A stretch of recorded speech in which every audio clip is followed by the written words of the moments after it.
and stuff like that. And it's because of the chaoticness of natural disasters, you may not be able to notice them as much. I believe that this would be the beginning of AI taking over. That this is why all the systems need to work together. When they do these scenarios, they get all these different divisions, not only the police to work with the fire department, but we're talking branches upon branches that we don't even know the names of, that are all having to make all their systems work together. So with Jade working together, that's another thing that they could do. But anyways, so they'll all work together, and this is why the executive orders get rid of the Constitution and Bill of Rights and can give control to those specific groups to take over the world. The systems they have us in are all digital. The guillotines are also said to be all scanning and digital, high-tech stuff, with AI running the takeover. The shadow governments wouldn't have to be concerned about if we fight back because robots would be harder to beat than humans. And we aren't prepared for fucking robots. Not in any sense of the F word. But the majority of people would either become enslaved or die, as the elite run the world for reasons we can't understand. They are in it for the long haul, knowing this plan will have to span generations, and that this could be the end of it all. I think that the aliens will pull up and say, fuck that, pull the plug, start it over, reset, kill off a lot of us, and do it again. Because this is way too much control that's about to be taken over to people for negative reasons, which again brings me back to is the AI that had the darkness that Courtney dude felt in the Hemisync thing. Is that what the ultimate goal is from those beings? I think, now this is just me personally, I like to think about how would they implement something like this? How would they implement this AI system? The logical way I can think of is the media pushing this police brutality view. So then it eventually, people say they've had enough. We need an unbiased police, all AI police, right? And then that's how it starts. They roll out the AI police, and then they start rolling out this AI controlling all security systems. So you don't have an unbiased saying, oh, that AI was, whatever against me. It's like, no, AIs, they are straight by the book, but they won't have any compassion. And that's how the AI's thing's going to get rolled out by the NWO, new world order. So you're telling me that when iRobot happens, I can't wiggle my titties a little to get my ticket taken away? No, and I can't sling my wee-wee out at him. Shit. See, and first thing to come to my mind is I'm taking the back off my cell phone. I'm showing the inside of that cell phone. Be like, look here, robot. Ooh, you like that cell phone? Ooh, you like that shit? You like that? You want to look at that GPS right there? Oh, yeah.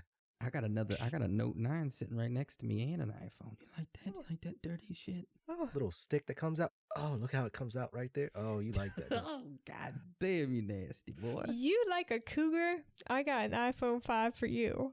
Ooh, god dang. Oh. You ever Nice seen one of those thick. original iPhones? Woo! Not a lot of screen to look at, but what a body. Oh, God. Man, that's funny. I love it. You guys are awesome. But yeah, the AI taking over as police officers, you getting the RFID chip to prove you're vaccinated for COVID-19, which then that would also be able to say, oh, you're on the red list, you're on the blue list, you're on the yellow list. Oh, you need to get your head chopped off by a guillotine. Let me scan your chip. The chip will be used for everything. Payments. It'll be used for grocery shopping. It'll be used for everything. A way to track you. You would have no privacy. You would have no privacy left at all. You know what this reminds me of? A movie I bring up all the time? Idiocracy. They all had a tattoo that had all their information linked to it, so anytime they went out, a camera could scan their code, and it would say, oh, I'm dumb, or whatever is in this vehicle. Chase this vehicle. So that makes me, that system that they have even though they don't have a lot of intelligence, they still have that marking system to find you no matter where you go. And robots will come and get you. There's a lot of ways this could be implemented. We're like on the tiptoeing edge of it being implemented, I think. I think we're right at less than 100 years of it being rolled out. And we're on the edge of, like, we're in the wild, wild west of privacy right now. We're about to have none. So that's just my personal opinion. But it's coming. Yeah, unless we vote Bigfoot 2020 in, which, Dan, do you have a theory in all this, speaking of that? I do. So, when I started the whole Bigfoot, talking about Bigfoot, I talked about the Montauk Project. And now with that being said, we use the Montauk chair a lot. We love that thing. But what it was originally used for probably wasn't so good. If you heard in the Montauk Project episode, they used it pretty much for testing on people, to try to develop techniques of psychological warfare and ways of time travel and creating interdimensional portal. When I talked about it, what was the number one pretty much resource of humans that they used? Homeless people. The second one. Children. So I started thinking about it, and it was just like, it's the perfect opportunity during these natural disasters. Take up the homeless people, take up the children. You can use these train tracks to transport them to the bases with the Montauk chair. And like I said, the original one was like in like New York somewhere. But then after that, I'm pretty positive that they spread out everywhere. So they wouldn't be just isolated in one area when they're doing these. So I'm thinking all these like camps and stuff, not all of them, but most of them probably have an area with a lab or something where they're doing the Montauk Project still, trying to figure it out. I don't know. It's just the perfect opportunity to do so. And then just the fact, like, it kind of lined up the homeless, then the children, I mean, I don't have too much information on it, but it just clicked in my head. Yeah, I like that. I see where you're going with it. Yeah, I like it too. I mean, and that's a perfect way for depopulation, because if the Montauk chair, unlike ours, ours has been successful. We haven't really lost any body parts or anything, not that I remember. Had some, short-term memory loss, but, it's not all going to go right. Some people are going to get lost in travel. Some things are going to get lost in travel. Yeah. I knew I lost a 20 last time we went through.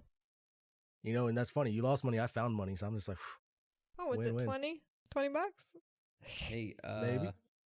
Was it this? Motherfucker! Oh, god damn, I found $20, people. Look at that. Hear that. That's money.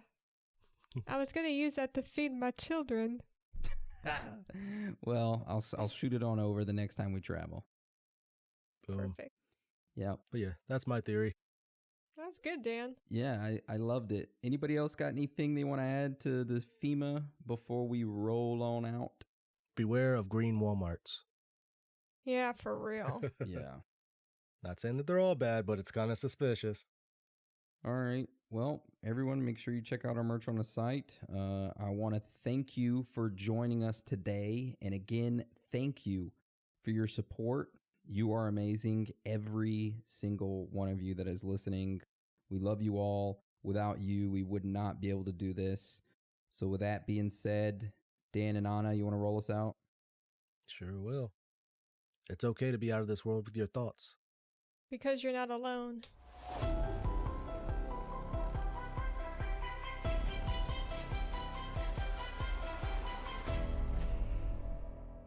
By In Bottles, Richard Ashcroft on XFM 104.9. I'm Ricky Gervais, with me, Steve Merchant and Carl Pilkington. Now listen up, right? It's the Sony Awards this Thursday. Now, for those who don't know, the Sony Awards are like the Oscars for radio presenters and producers and everything, right? So, and as you know, me and Steve, we love to win. We want to win this one. This is the last time the panel will be listening, so I want a good, clean, tight show, okay. Right? So no swearing, joking aside, no swearing, nothing controversial and nothing in bad taste, all right? Good luck out there. Aren't we a little bit buggered then? Well, yeah. So, all right, Carl?